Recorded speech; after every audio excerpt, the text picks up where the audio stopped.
ও বাবা, আর কতক্ষণ কাজ করবে? চলো না, এবার ঘরে যাই। এই রোদে তোমাকে দেখে আমার খুব কষ্ট হচ্ছে। আর একটু ধৈর্য ধর মা, কাজ প্রায় শেষ হয়ে এসেছে। তুই বরং রোদের মধ্যে দাঁড়িয়ে না থেকে ছায়ায় গিয়ে বস, আমি একটু পরেই আসছি। না বাবা, আমি একা যাব না। সেই সকাল থেকে তুমি একটানা কাজ করে যাচ্ছ। তোমাকে নিয়েই ঘরে ফিরব। কি করব বল মা, কাজ না করলে সংসার চলবে কিভাবে? আমাদের দুমুঠো খাবারের জন্যই তো এত পরিশ্রম করতে হয়। বাবা, আমরা কি কোনোদিন ভালোভাবে থাকতে পারবো না?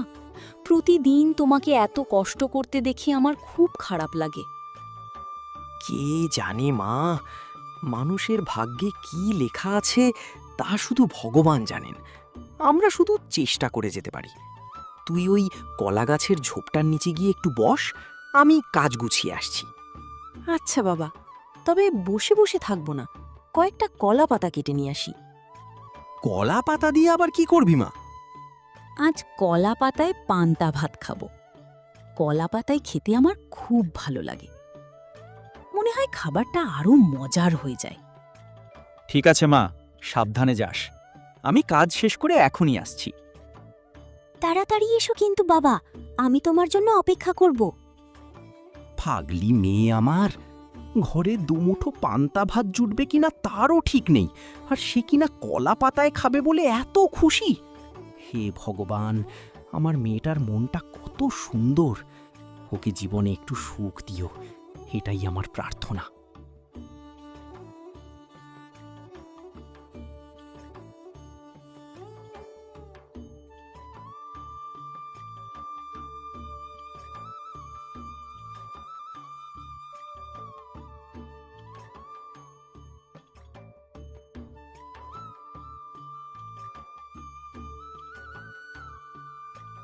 আরে, মেয়েটা তো ঘুমিয়েই পড়েছে।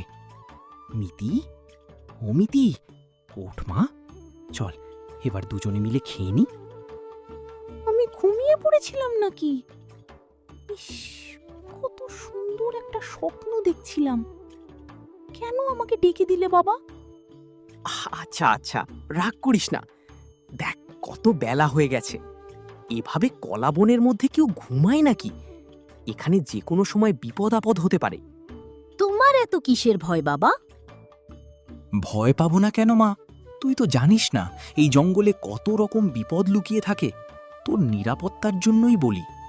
তাহলে তুমি থাকলে আমার কোনো ভয় নেই। তুমি তো সব বিপদ থেকে আমাকে বাঁচিয়ে দেবে, তাই না বাবা? যতদিন বেঁচে আছি ততদিন আমার মেয়ের গায়ে আঁচড় পর্যন্ত লাগতে দেব না। এখন চল, আগে কিছু খেয়ে নি, তারপর গল্প করব। চলো, এবার ঘরে যাই।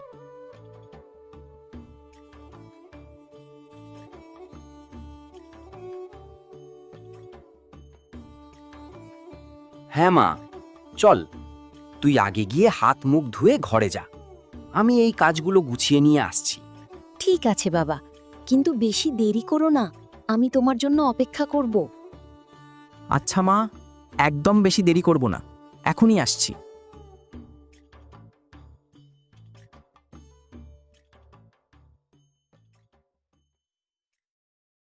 আচ্ছা, আগে সবজিগুলো ধুয়ে রাখি, বিকেলে হাটে নিয়ে গেলে ভালো দাম পাওয়া যাবে।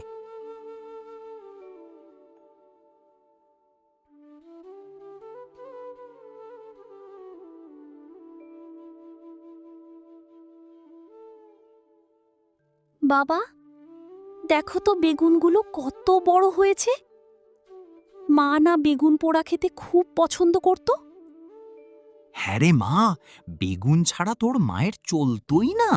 আর তুইও তো মায়ের মতোই বেগুন প্রেমী হয়ে গেছিস। তাহলে আজ রাতে বেগুন পোড়া হবে তো? অবশ্যই, একটু পেঁয়াজ আর কাঁচা লঙ্কা দিয়ে মেখে খাবো, বেশ জমবে। তাহলে তুমি এসো, আমি কলা পাতা পেতে পান্তা ভাত সাজিয়ে রাখছি। বাহ, পান্তা ভাত, বেগুন পোড়া আর কাঁচা লঙ্কা, গরিবেরও কিন্তু রাজকীয় ভোজ হতে পারে। সত্যি বাবা, কলা পাতায় খেতে আমার খুব ভালো লাগে। আমারও রে মা, খাবার যতই সাধারণ হোক, ভালোবাসা থাকলে সেটাই সবচেয়ে মজার খাবার হয়ে যায়। আগে নিমন্ত্রণ বাড়িতে কলা পাতায় খেতে দিত, পাতার এক কোণায় একটু নুন, লেবু আর পাশে গরম গরম বেগুন ভাজা।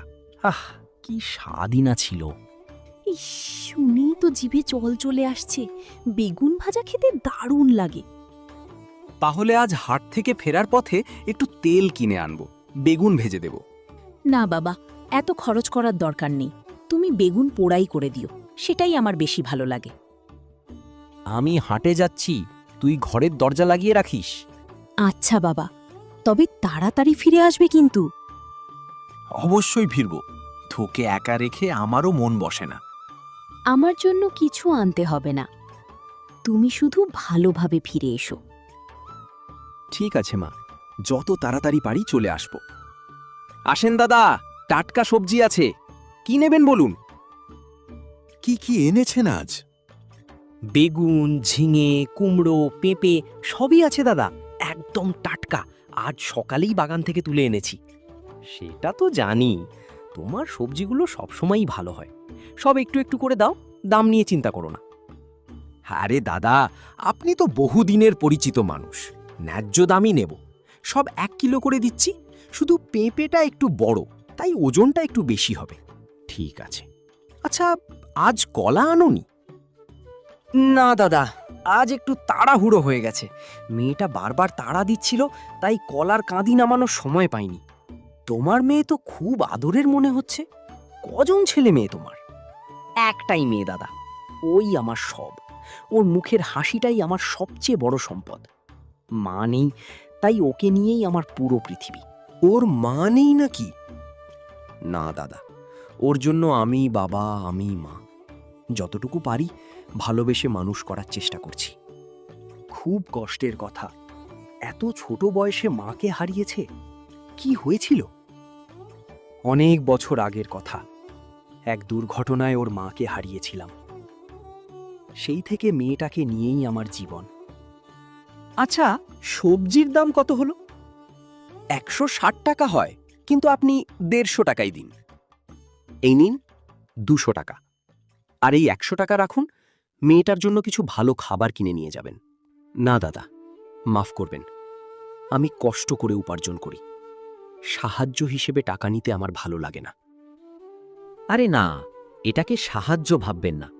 আপনার সততা আর পরিশ্রমকে সম্মান করেই দিচ্ছি। আপনার এই কথাটাই আমার জন্য অনেক বড় পাওয়া। ধন্যবাদ দাদা। মানুষ এখনো মানুষের পাশে দাঁড়াতে জানে। আচ্ছা, ঠিক আছে, তুমি যখন নিতে চাইছো না তখন জোর করব না। তবে একদিন তোমার বাড়িতে গিয়ে তোমার মেয়ের সঙ্গে দেখা করব, আর নিজের হাতে কিছু মিষ্টি খাইয়ে আসব। আপনি আমাদের বাড়ি আসবেন, এই গরিবের ঘরে? দাদা, যদি কোনো ভুল কথা বলে থাকি ক্ষমা করবেন। আরে না ভাই, ক্ষমা চাওয়ার কি আছে? তোমার কথা শুনে বরং ভালোই লাগলো। নিজের পরিশ্রমে মেয়েকে মানুষ করার যে আত্মসম্মান তোমার আছে, সেটা সবাই পারে না। ধন্যবাদ দাদা, মেয়েটাই আমার বেঁচে থাকার শক্তি। ওর জন্যই এত কষ্ট করতেও ভালো লাগে। তাহলে তোমার ঠিকানাটা বলো, সুযোগ পেলে একদিন অবশ্যই যাব। আমাদের বাড়ি নবগ্রামের পাশের পূব পাড়ায়। সেখানে গিয়ে রবির বাড়ি বললেই সবাই চিনিয়ে দেবে। বেশ, তাহলে একদিন হঠাৎ করেই চলে আসব, আর তোমার মেয়ের সঙ্গে গল্পও করব। অবশ্যই আসবেন দাদা, আমাদের ছোট্ট ঘরে অতিথি এলে খুব ভালো লাগবে। আচ্ছা দাদা, তাহলে আজ চলি। ভালো থাকবেন।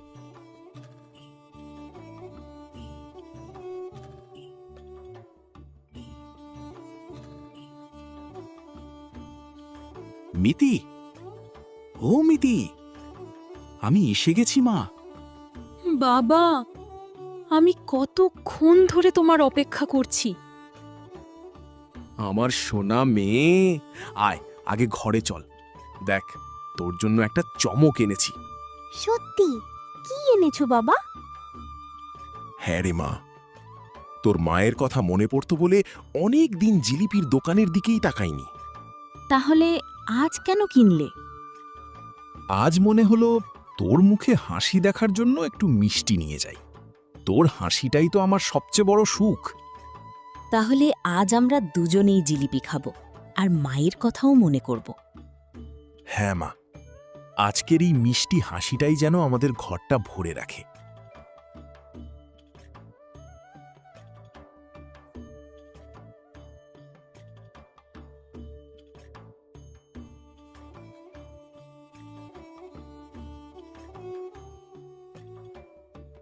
বাবা, ও বাবা, তাড়াতাড়ি এসো।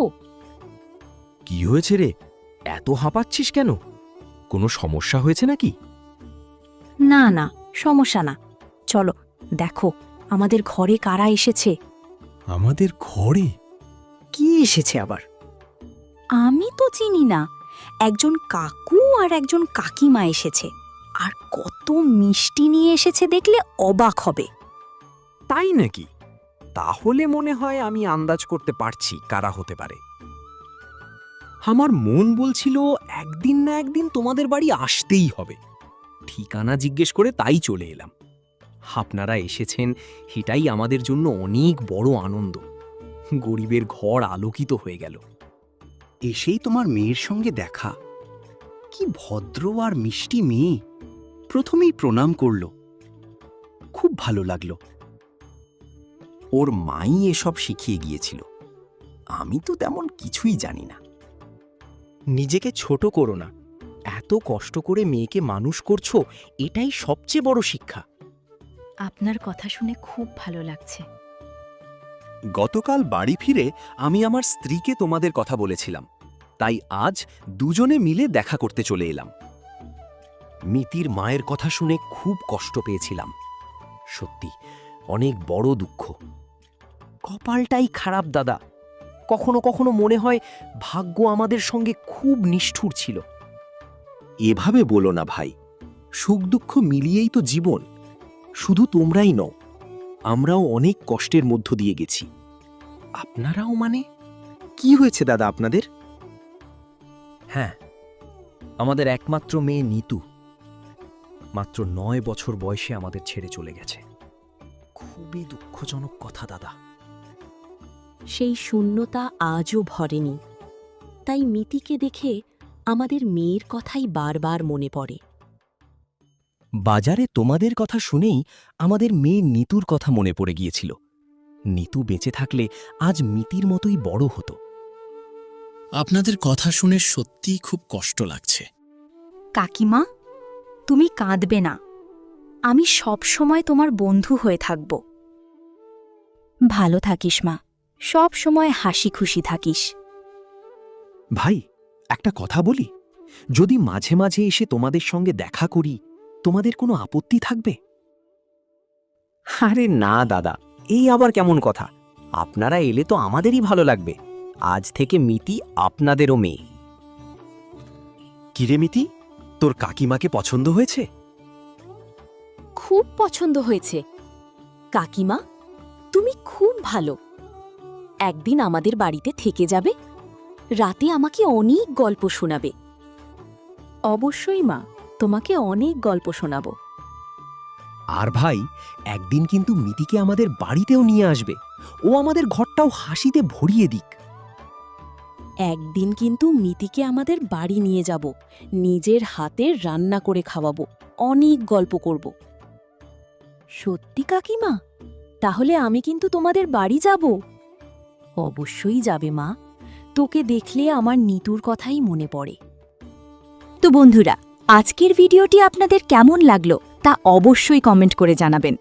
আপনাদের প্রতিটি মতামত আমাদের কাছে খুবই মূল্যবান। আমরা নিয়মিত প্রতি রবিবার নতুন নতুন ভিডিও নিয়ে হাজির হই। আপনারা কোন ধরনের গল্প, কার্টুন বা ভিডিও দেখতে চান সেটাও কমেন্টে জানাতে পারেন। আপনাদের পছন্দ অনুযায়ী নতুন ভিডিও তৈরি করার জন্য আমরা সর্বোচ্চ চেষ্টা করব। ভিডিওটি ভালো লাগলে লাইক, শেয়ার এবং চ্যানেলটি সাবস্ক্রাইব করতে ভুলবেন না। সবাই ভালো থাকবেন। আবার দেখা হবে পরবর্তী ভিডিওতে। ধন্যবাদ।